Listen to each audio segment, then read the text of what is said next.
essa carta escrita pelo apóstolo Paulo, ela tem uma descrição muito óbvia, como no início do texto, como é comum nas descrições de Paulo.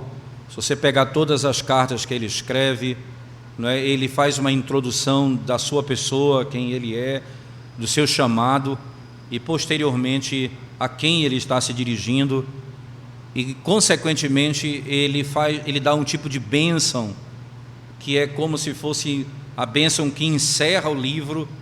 Também ele faz isso na introdução do livro. Isso é importante porque essa carta escrita pelo apóstolo Paulo, irmãos, ela tem algumas questões muito fascinantes para serem estudadas. Nós acabamos, por exemplo, comparando com Coríntios rapidamente, você vai perceber que a carta de Paulo à igreja de Corinto, você viu muito, nós vimos muito as questões diretas, nome de pessoas citadas, não é? Ele cita nome de pessoas com que ele batizou, por exemplo, no primeiro capítulo, a mesma pessoa é citada no final do livro de Corinto. Então ele cita o nome de pessoas que ele conviveu, viveu, e também, ao mesmo tempo, ele cita o nome daqueles, não é, que de alguma maneira vieram até ele trazendo informações da igreja. Já na carta de Paulo aos Efésios isso não acontece. Você não tem Paulo escrevendo diretamente alguém, não há uma citação de o nome de um indivíduo, né? É por isso que alguns estudiosos acreditam até que essa carta não tenha sido escrita diretamente para a igreja de Éfeso, né? Talvez não seja essa a ideia principal.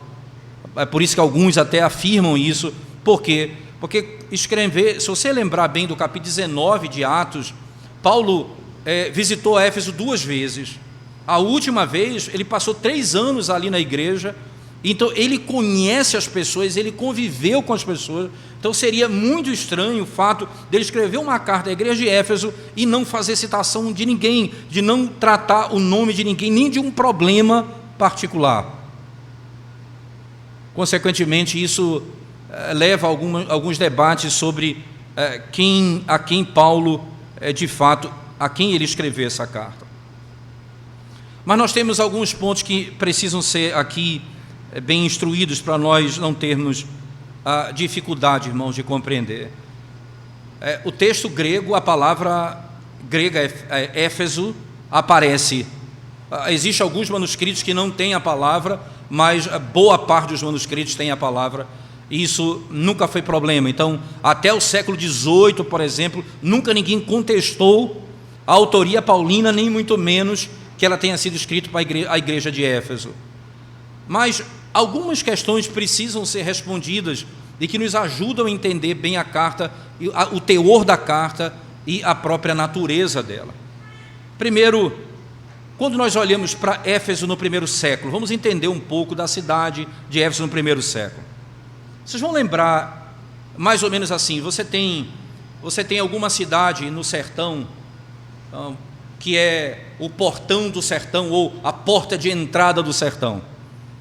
Então você imagina que Salgueiro ou alguma cidade dessa próxima daquela região tenha esse título.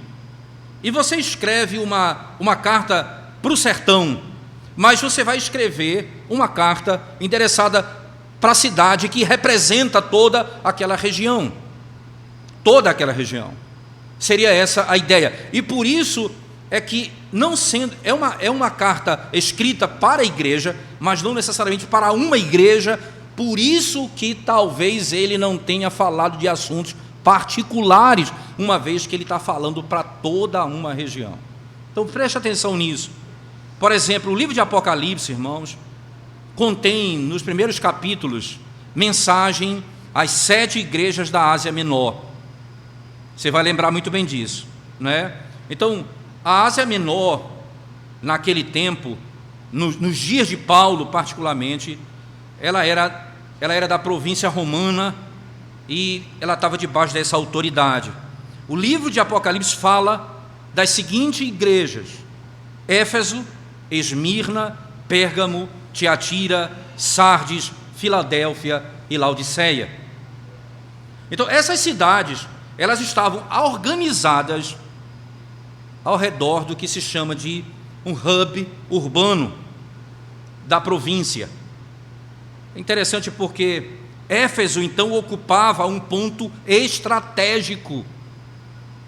Você tem aqui, por exemplo, em Recife, né, nós temos a facilidade hoje dos voos da empresa Azul, quase que para todas as capitais do Brasil, porque Recife hoje tem o hub da Azul. Então você viaja hoje para quase toda a capital do Brasil direto.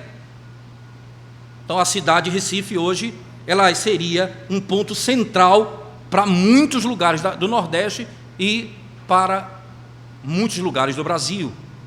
Da mesma forma, acontece com Éfeso. Provavelmente, Éfeso era essa cidade, como se fosse um hub urbano, e ali, naquele contexto, ela era a ponta de contato para todas as outras cidades. John Stott, no seu comentário, chega a dizer que na carta de Paulo aos Coríntios há uma citação até de uma igreja chamada uma carta de Laodiceia, que tem a ver exatamente com essa estrutura das igrejas da Ásia Menor. Então podemos dizer, irmãos, que Éfeso em si mesmo era a porta de entrada para aquela região da Ásia. Era a boca, era como se fosse um rio que dali fluísse para todas as regiões daquele local, literalmente. Por que Éfeso era tão importante? Veja, irmãos, Éfeso era uma cidade famosa por causa do templo dele. Vocês vão lembrar muito bem. Lá no texto de Atos, no capítulo 19, você vai encontrar alguns trechos interessantes. Abra sua Bíblia comigo em Atos, por favor, para nós entendermos um pouco sobre essa cidade. Atos 19, versos 8 a 10. Nós vamos ler alguns outros trechos, mas particularmente nós vamos ler o texto do capítulo 19, versos 8 e 10. Diz assim o texto sagrado: Paulo entrou na sinagoga e falou. Só um momento aqui, a página deu uma virada. Atos 19, vamos lá, versos 8 a 10. Durante 3 meses, Atos 19, 8 a 10. Durante 3 meses, Paulo frequentou a sinagoga, onde falava ousadamente, dissertando e persuadindo com respeito ao reino de Deus, visto que alguns deles se mostravam empedernidos e descrentes, falando mal do caminho diante da multidão. Paulo, apartando-se deles, separou os discípulos, passando a discorrer diariamente na escola de Tirano.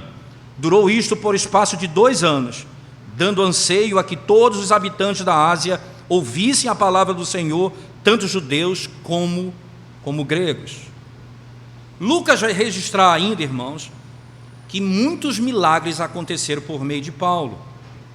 Por exemplo, no verso 12 do mesmo capítulo, veja: a ponto de levarem aos enfermos lenços e aventais do seu uso pessoal, diante dos quais as enfermidades fugiam das suas vítimas e os espíritos malignos se retiravam. O impacto do ensino de Paulo, irmãos, trouxe um grande problema para a prática de culto daquela cidade. No verso 19 do mesmo capítulo 19, diz assim, preste bem atenção, ele diz: também muitos dos que haviam praticado artes mágicas, reunindo os seus livros, os queimaram diante de todos. Calculados os seus preços, achou-se que montava a 50.000 denários. Isso tem mais ou menos hoje um valor em torno de 2,5 milhões de reais. Você imagina o prejuízo financeiro que o Evangelho trouxe para aquela cidade. E ele chega, e é tão sério que Lucas chega a comentar o valor do prejuízo. Só que a reação não foi nada boa. A reação, como se de esperar, foi terrível. Por exemplo, veja no mesmo capítulo 19, verso 23 a 28. Preste bem atenção comigo. Paulo diz assim: Lucas 19, verso 23 a 28. Por esse tempo houve grande alvoroço acerca do caminho. Lembra que caminho aqui era como os cristãos eram descritos, certo? Pois um ourive chamado Demétrio, que fazia de prata nichos de Diana e que dava muito lucro aos artífices, convocando-os juntamente com outros da mesma profissão, disse-lhes: senhores, sabeis que deste ofício vem a nossa prosperidade, e estás vendo e ouvindo que não só em Éfeso, mas em quase toda a Ásia, este Paulo tem persuadido e desencaminhado muita gente, afirmando não serem deuses os que são feitos por mãos humanas. Não somente há o perigo da nossa profissão cair em descrédito, como também o do próprio templo da grande deusa Diana ser estimado em nada e ser mesmo destruída a majestade daquela que toda a Ásia e o mundo adoram. Ouvindo isto, encheram-se de furor e clamavam: grande é a Diana dos Efésios. Levantou-se uma multidão contra eles, e você vai entender, você vai perceber, o triunfo do Evangelho sobre a idolatria pagã foi magistral naquela região. O templo de Diana não era tão grande quanto eles imaginavam. Por isso, Éfeso é a cidade principal de toda essa região. Daí a carta é escrita a Éfeso como uma carta circular para todas as igrejas da Ásia, para que todas as igrejas da Ásia pudessem ter e receber aquela carta. Então o texto de Efésios começa com essa declaração, não é? Voltemos ao nosso texto, por favor, capítulo 1, carta de Paulo a Éfeso, capítulo 1, verso 1. Paulo, apóstolo de Cristo Jesus, por vontade de Deus, aos santos que vivem em Éfeso. Nós começamos um pouco de trás para frente no verso 1, porque agora Paulo se identifica como aquele que escreve a igreja, né? Então, quem é o autor? O apóstolo Paulo. Que ele, veja a linguagem, Paulo, apóstolo de Cristo Jesus, pela vontade de Deus. Em outro momento, na carta aos Gálatas, na página anterior, só voltar aí você vai ver, Gálatas capítulo 1, verso 1, Paulo, apóstolo, não da parte de homens, nem por intermédio de homem algum, mas por Jesus Cristo e por Deus Pai, que o ressuscitou dentre os mortos. Aqui Paulo acrescenta um detalhe que está implícito aqui. Paulo, apóstolo de Cristo Jesus, pela vontade de Deus. Ora, o que está explicitado aqui, o que está dito, não deixa de descrever aquilo que não está dito. Se é pela vontade de Deus, não é pela vontade de homem. Ele é apóstolo porque Deus quis assim. Ele é de fato aquele que foi chamado pelo Senhor dentro do apostolado para poder, com autoridade, pregar a palavra de Deus ao povo. Como é que alguém pode ser apóstolo, irmãos? O apóstolo ele tem que ter andado com Cristo, visto Cristo. Alguém pode dizer, isso não aconteceu com Paulo, porque ele foi chamado quando depois de Cristo ter sido glorificado. Mas vocês vão lembrar em Atos que ele aparece a Paulo, ainda Saulo naquele contexto, ele aparece a Saulo ali, e diz: Saulo, Saulo, por que me persegues? Ele aprendeu do Senhor. Lembre-se, trazendo à nossa memória o que nós aprendemos em Corinto, por exemplo, no capítulo 11, quando trata acerca da ceia do Senhor, ele diz: o que eu aprendi do Senhor, o que eu recebi do Senhor, eu também vos entreguei. Ora, os discípulos receberam a revelação e também Paulo recebeu a mesma revelação. A autoridade apostólica estava estabelecida. Apóstolo de quem? diz o texto sagrado, apóstolo de Cristo Jesus. Lembre-se que a palavra apóstolo, ela tem aqui algumas análises importantes. Existe o apóstolo, existem os apóstolos e existem apóstolos. Deixa eu explicar. Lá em Hebreus, no capítulo 3, por exemplo, vai se falar de Cristo como sendo apóstolo. É importante frisar isso. Lá na carta aos Hebreus, o próprio autor da carta aos Hebreus vai descrever Jesus Cristo como sendo apóstolo. E ele diz assim, irmãos, Hebreus capítulo 3, verso 1: Por isso, santos irmãos, que participais da vocação celestial, considerai atentamente o apóstolo e sumo sacerdote da nossa confissão, Jesus. Considerai o apóstolo e sumo sacerdote. Então, o apóstolo é Cristo. A palavra apóstolo significa aquele que foi enviado por. Então, Jesus Cristo é quem traz a revelação de Deus aos homens. É o que João vai declarar, por exemplo, no capítulo 1, no verso 18.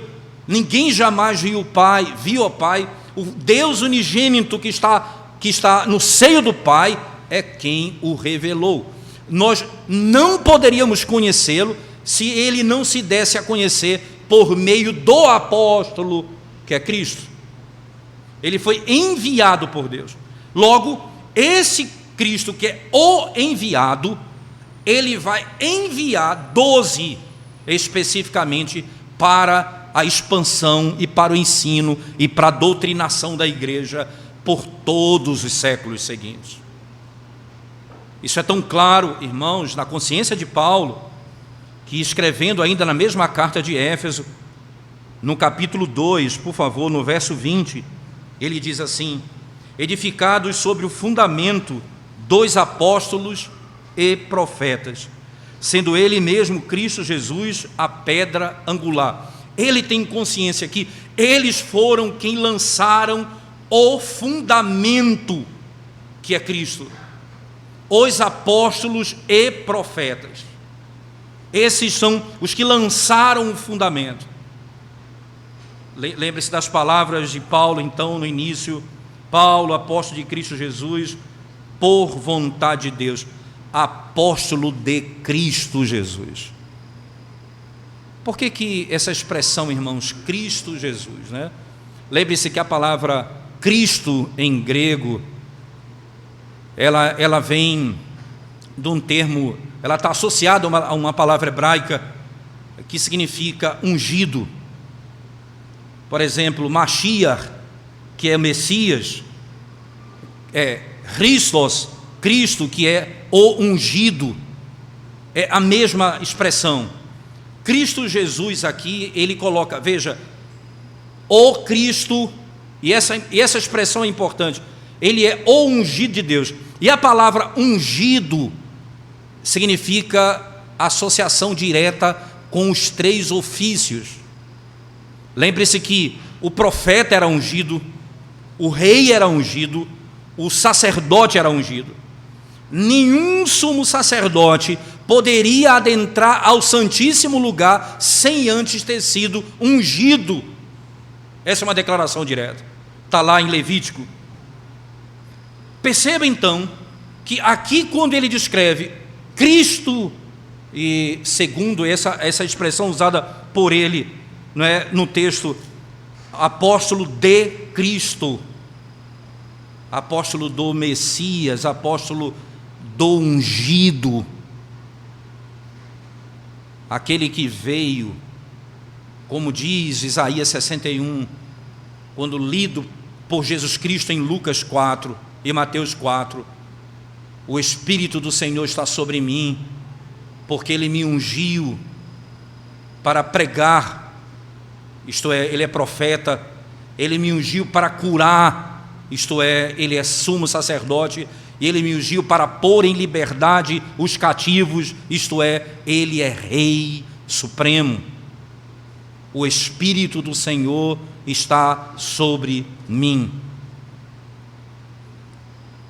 Os apóstolos, então, são chamados por Ele, é interessante isso, eles dão continuidade ao ministério de Cristo, eles lançam os fundamentos, e ainda mais, irmãos, Cristo Jesus,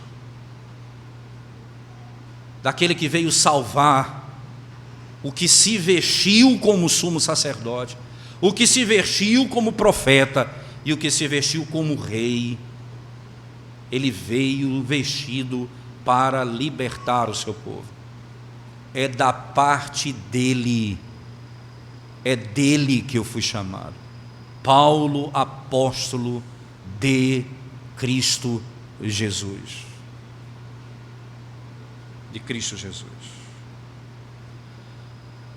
Não por minha vontade, como aparenta ser acrescentado em Gálatas capítulo 1, mas por vontade de Deus.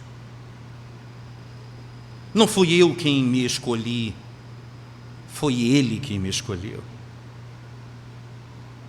Não foi a minha força, foi a vontade dEle, propósito dEle, a soberania dEle.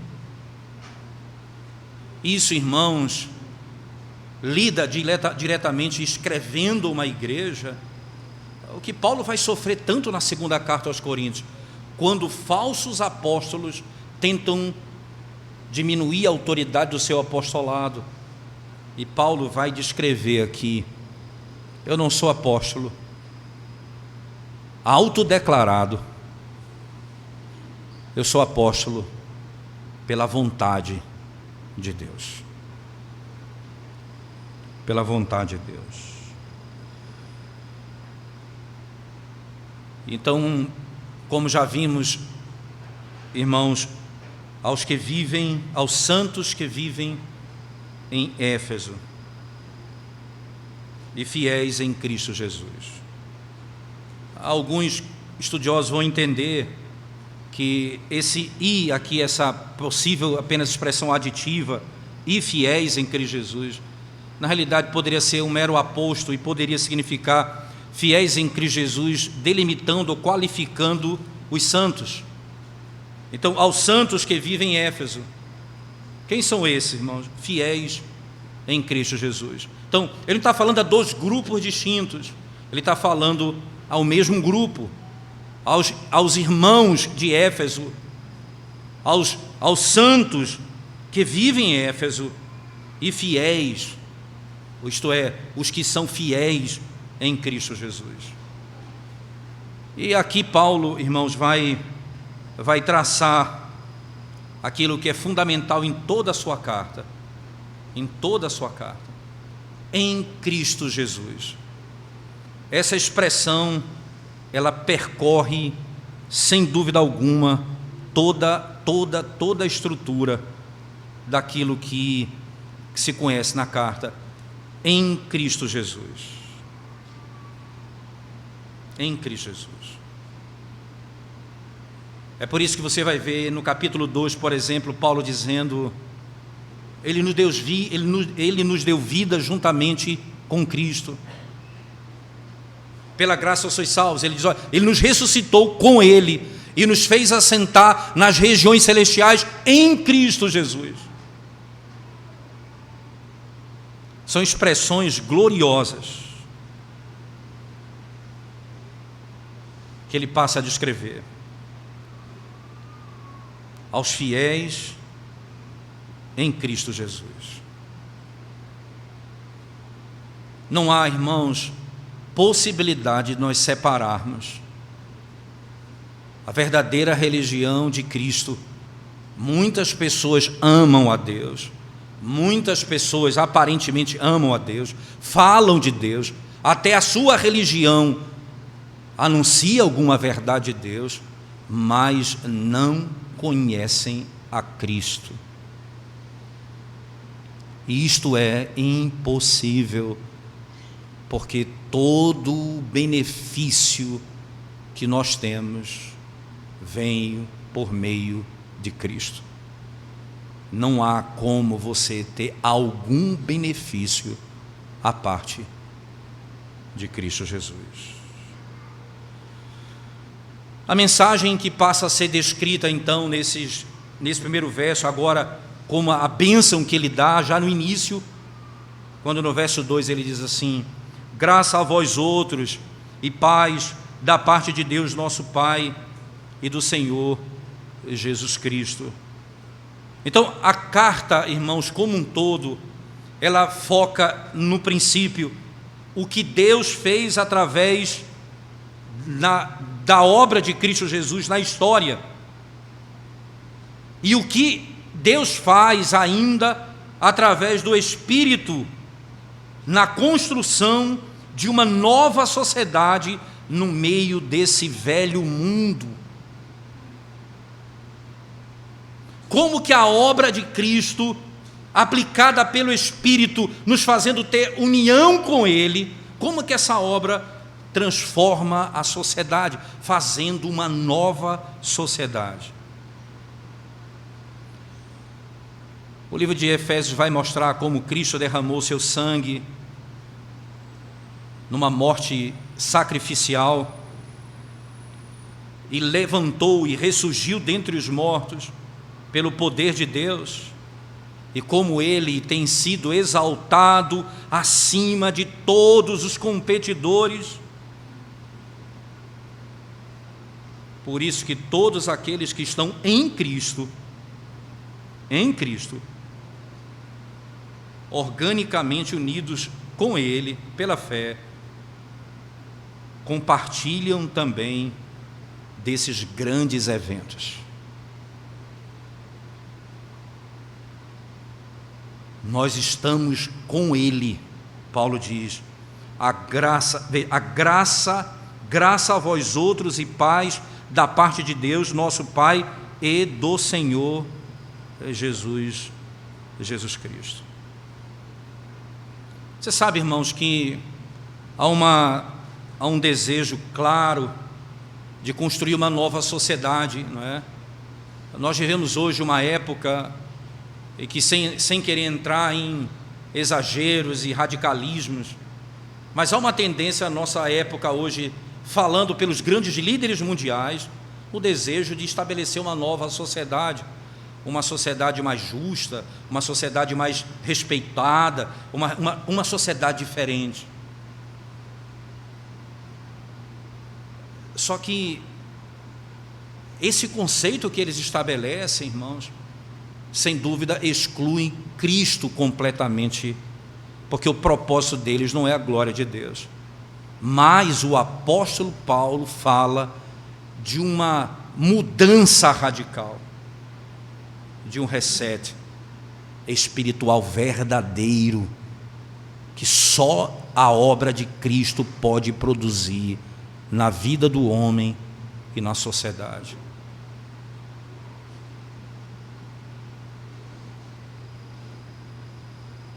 No capítulo 2, verso 10, o apóstolo Paulo diz assim: pois somos feitura dele, criados em Cristo Jesus.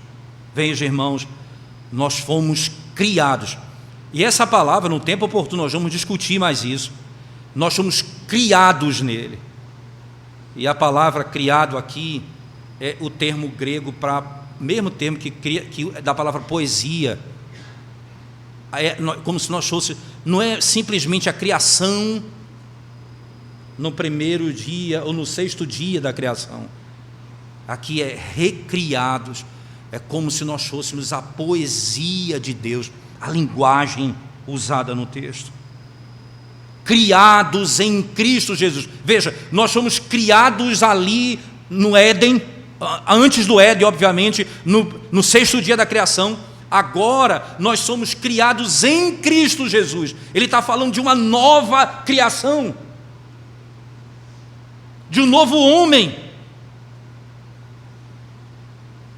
Mas não apenas isso.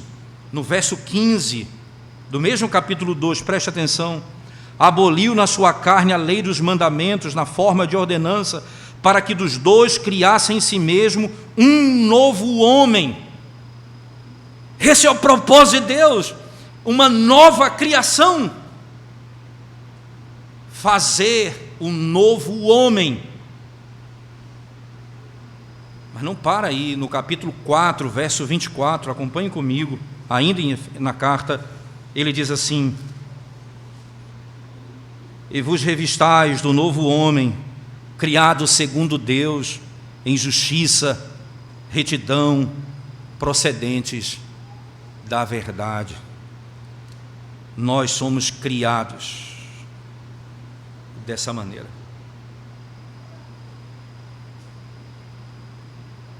A mensagem, irmãos, de Paulo à igreja de Éfeso, ela é resumida na maneira como Paulo vai saudar os membros. Mais uma vez, o verso 2: graça a vós outros e paz da parte de Deus nosso Pai. A graça e a paz. A verdade é essa, irmãos. Paulo não apenas faz uma mera apresentação e, como alguns comentaristas chegam a dizer, esse é o desejo dele para com a igreja. É muito mais. A graça, ela indica literalmente a iniciativa salvadora de Deus, graciosa, e a paz é tomado pela obra que ele realiza, reconciliar pecadores consigo mesmo e reconciliar pecadores entre si, fazendo uma nova comunidade, a igreja do Senhor. Essa é a sociedade. Esse é o jardim fechado. Esse é o exemplo para o mundo. Esse é o padrão. Graça e paz são palavras-chave que vão percorrer o livro de Éfeso. Paulo vai falar o evangelho da paz. Veja como termina lá, Efésios 6, por favor. Efésios 6, verso 15. Diz assim o texto: calçai os pés com a preparação do evangelho da paz. As boas novas, irmãos, são descritas como o evangelho da paz. Cristo é a nossa paz. Volte comigo no capítulo 2, verso 14 e 15. Veja se não é exatamente isso. Porque Ele, Jesus Cristo, é a nossa paz, o qual de ambos fez um. De ambos fez um. Mas não para aí. No verso 17 do mesmo capítulo 2: e vindo evangelizou paz a vós outros, que estáveis longe, e paz também aos que estavam perto. O evangelho da paz. Cristo fez a paz e pregou a paz.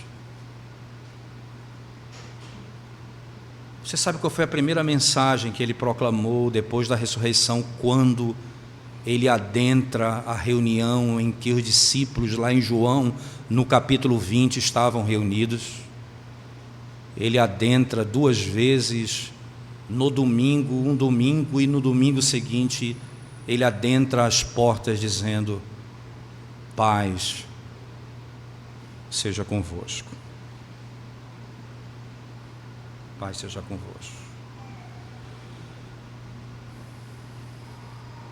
Se você quer o resumo do que essa carta ensina e anuncia, irmãos, poderíamos dizer: paz através da graça. Paz através da graça.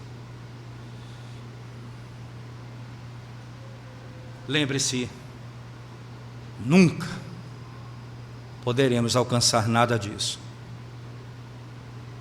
se Cristo Jesus, o ungido e o Salvador, e se a vontade soberana do Pai não se manifestar desde toda a eternidade, e a obra de Cristo não for aplicada pelo Espírito ao meu coração, nós não saberemos o que é a paz. É por isso,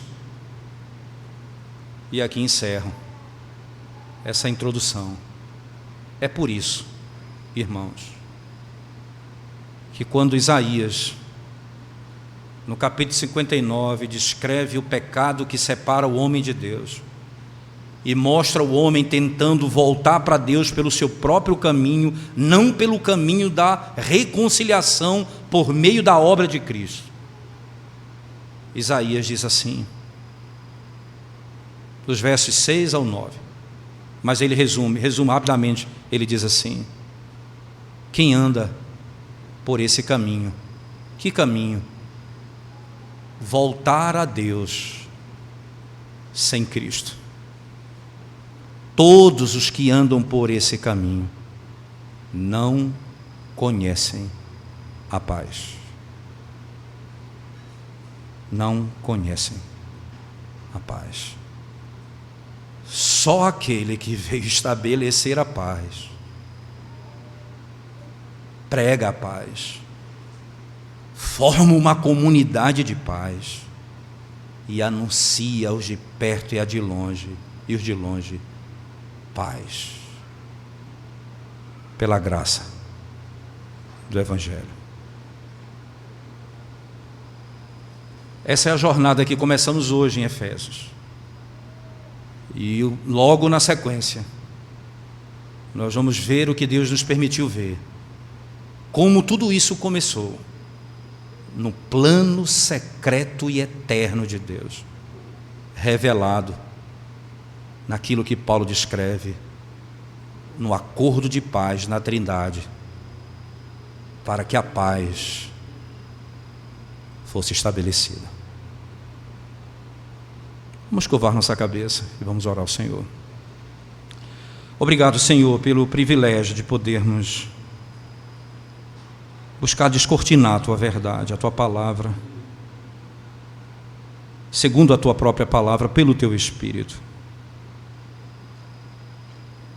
para que alcancemos, ó Deus, aquilo que o Senhor realizou em Cristo, a paz através da graça. Bendito seja o Teu nome, Senhor, de eternidade a eternidade.